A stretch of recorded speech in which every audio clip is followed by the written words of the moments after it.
This week on In Conversation, ITBusiness.ca's Brian Jackson talks transparency with Yahoo's chief of privacy. But first, I am jazzed. I have Rafael Ruffolo in the studio with me. That's not why I'm jazzed. I'm jazzed. Ask me why I'm jazzed, Rafael. Why are you jazzed? I am jazzed because one of my favorite companies, Palm, has finally found a buyer in HP. And I think the potential upside for that is pretty much boundless. You, of course, disagree. Yeah, I mean, first there's the whole $1.2 billion number, which I don't know, but I was shocked to see them go for that much. You know, a company that's sort of been out of a lot of people's radars over the last year since they released the Palm Pre. But you know, really, why I don't think this is a good idea for HP is because, firstly, on the consumer side. The Pre is really, I think, become an irrelevant smartphone. The iPhone, it's almost seen as an iPhone ripoff, and it's definitely not been as successful as they thought it would be. And it's at the point now where they were just looking to get rid of it and looking to find the highest bidder. They found it in HP. Now, the thing that HP is going to have to do is find developers to actually come on the WebOS platform and start building apps for it, whether it be for HP's Pre or whatever they call the next version of it, or their tablet. They've had the Slate in the works now for about a year. Currently, it's set to launch as a Microsoft Windows 7 powered device, but now you're going to have the WebOS come in, and potentially that's what HP's thinking. Put the WebOS on the tablet and run it there. But if you don't have the developers, it really becomes a scenario where I find it hard-pressed for them to be successful. Do you think gathering developers would be in their wheelhouse? Gathering developers is obviously going to be a challenge. Bit of a chicken and egg situation. The developers will come when there are users. The users will come when there are apps. There are no apps without developers. I believe there's about 2,000 apps for WebOS at the moment, which is a far cry from the 3 kajillion that the Apple Store has. I think part of the problem is it has been absolutely no marketing, other than the first flurry around when the Pre was launched. No marketing whatsoever around it. I think HP's marketing muscle could really work for this. I'll agree with you that the Pre was not terribly innovative hardware. On the other hand, WebOS is the operating system that other smartphone operating systems want to be when they grow up. I mean, it is so much more intuitive than BlackBerry. It is so much more functional than iPhone OS. Just the integration of social and potential enterprise features, how seamless it is, it really does wipe the floor with iPhone OS. I hadn't even considered, when I had first heard about the buy, the option of putting WebOS on a Slate. And that has delayed my iPad purchase plans because I'm really interested to see how that will pan out. Yeah, I mean, what's interesting is, like, just as we speak right now, rumors come out on the internet now that it's almost out of control. This one I don't know if I believe, but to every rumor there's a little bit of truth.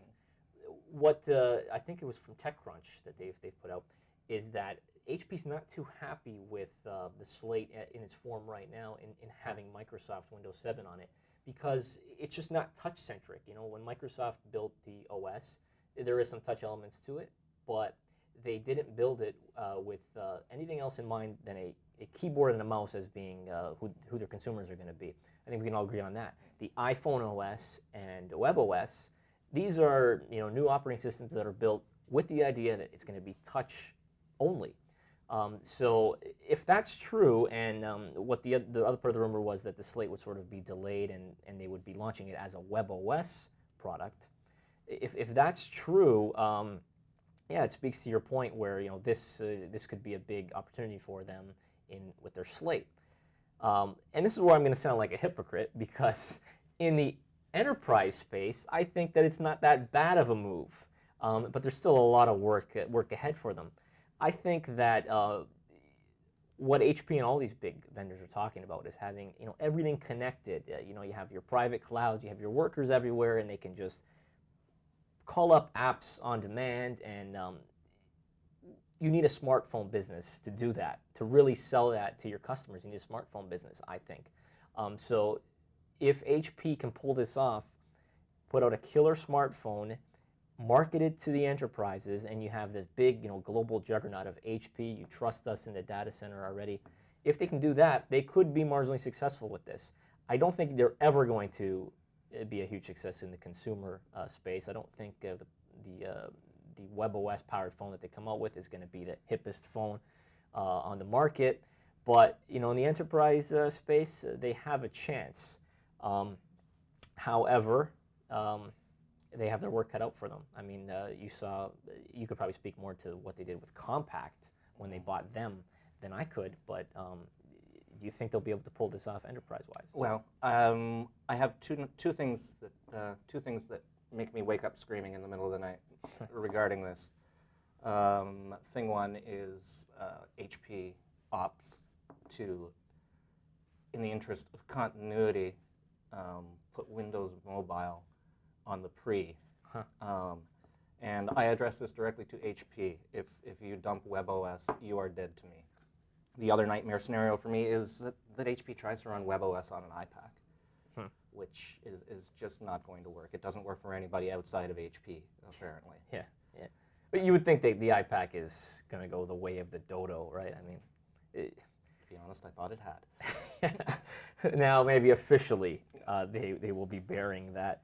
But yeah, I mean, to me, the story is they paid a little bit too much for it, and now it's going to be about the developers. I mean, HP could have gone a totally different route. The argument is, you're not given a smartphone business in the box like they are right now, but the argument is that you could have signed away some high-ranking Palm people. You could go and try to cherry-pick some people from the other big smartphone companies. Yeah, but I don't think you would have been able to pry WebOS away from But Palm, yeah, I mean, Palm shareholders. In the end, they would have to have built something themselves, some sort of smartphone OS themselves. And I guess they just thought it wasn't worth the time, spend the money up front, and now the heavy lifting begins. Well, it's also not worth even more fragmentation in the mobile market. Another platform for people to develop on. Yeah, it is a pretty crowded space. So I mean, maybe you're right. I got him to say I was right.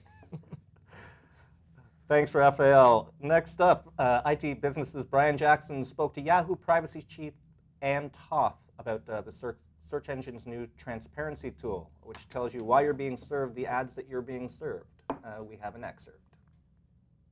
So we have a Canadian privacy site, and here is our Yahoo Canada privacy site.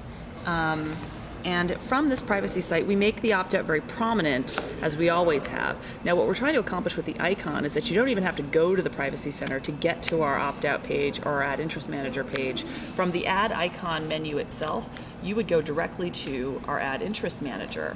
And Ad Interest Manager is it's a tool that allows users to easily opt out, but it also gives them the opportunity here to see the categories that their browser has been segmented into. And in this case, I've done some interesting searches and page views here. I'm categorized in alternative fuel vehicles and movies, as well as government and military under miscellaneous.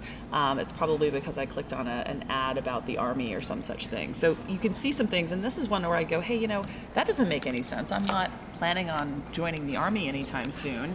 So I would just turn this off here and save that preference. You can watch the entire interview at the URL posted below. Thanks, Brian Jackson. Thank you, Rafael. And thank you for watching. We'll see you next week.